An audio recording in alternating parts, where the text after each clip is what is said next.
Hi, we're going to Inspect. Today we're reacting to David Makes Games. Most plans fall in the first hour. Your job isn't to have a perfect plan, your job is still to be standing when it falls apart. That's the idea at the centre of my zombie RTS.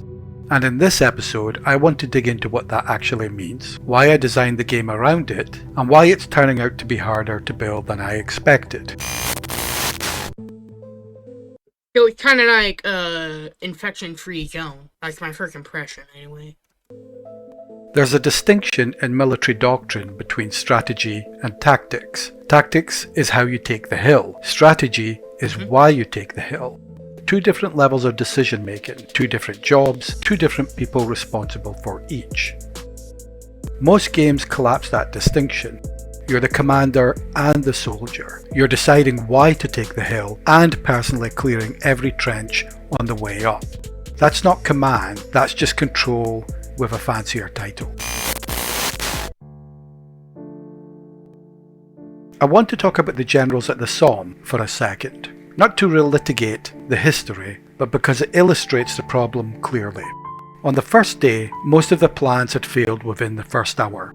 The generals coordinating the operation didn't know that for another 24 hours. By the time accurate information reached the people with the authority to act on it, the situation had already moved on. That gap between decision and information, between plan and reality, is where command actually lives. My zombie RTS puts you in that gap. You're not on the ground, you're in the operations center, looking at a real-time tactical display. You can see what... So, what he's trying to say is that even in the modern day, war is very much no man's land, kind of like that. Where you don't really know what is going on, but you can make a very good guess. See what's happening as it happens. Unlike the generals at the Somme, you have information. What you don't have is direct control, and that's intentional. Yeah. In the prototype, when you move an army unit to a city, you're not making a tactical decision, you're making a strategic one. You're deciding that this city matters, that stabilizing it is worth the resource, that the consequences of leaving it unprotected are worse than the consequences of committing a unit there.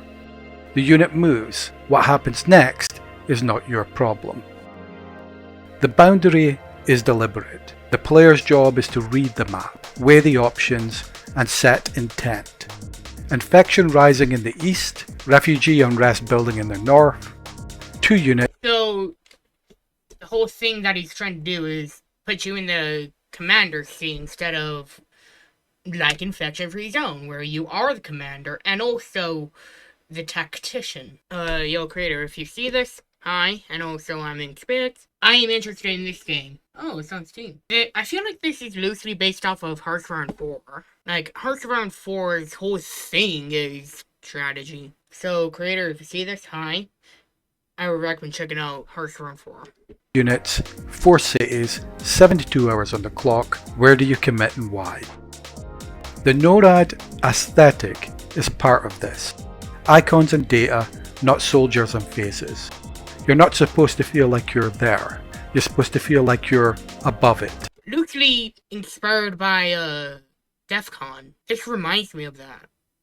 Because DEF CON's whole thing is, it's very clinical. Very, very clinical for the subject matter. Oh yeah, also, sorry for the interruption. I'm in spirits. Remember that, comment, subscribe, join the Discord. And if you want to buy me gifts, I have a throne. That'll be in my description, and also I'll have it on stream. Watching it, directing it. The distance is the fantasy. Keeping the player at the level of abstraction is harder to design than it sounds. Every time I look at the prototype, I find myself asking what else the player should be able to do. Should they be able to call in a specific response when a horde breaches a perimeter? Should they be able to prioritize one city over another when resources are stretched? Each of those questions is really asking the same thing. Where is the line between strategy and tactics? And am I keeping the player on the right side of it? Here's the question I haven't solved yet. When the plan falls apart in real time, what can the player actually do?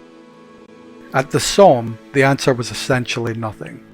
Information was too slow, authority was too centralized, and the situation moved faster than the decision loop could follow. That's a tragedy of a specific historical moment. In my zombie RTS, the player has a real-time map. They can see the plan failing. So the question becomes, what should they be able to do about it? If I give them too many options, it stops being strategy and starts being tactics. They're no longer the commander, they're back to being the soldier with a fancier title. If I give them too few options, the plan falling apart just feels like losing with extra steps. Neither of those situations is interesting. What I want is for the player to feel the weight of a strategic decision made under pressure with incomplete confidence.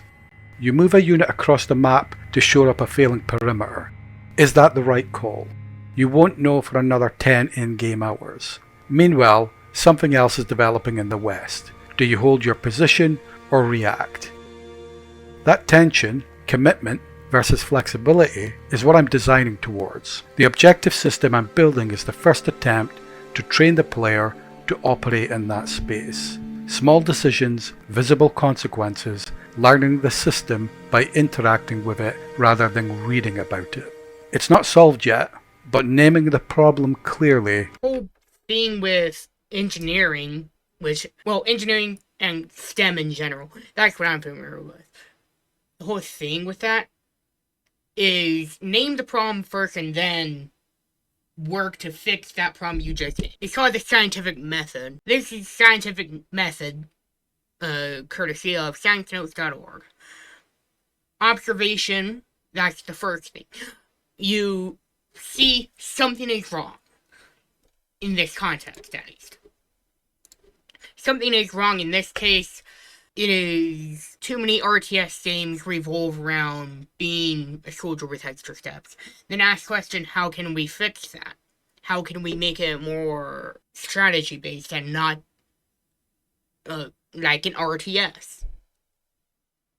Then research topic in this context would probably be like the Psalm thing he keeps pointing to. For my hypothesis, not really applicable here, but this is where game design comes into play.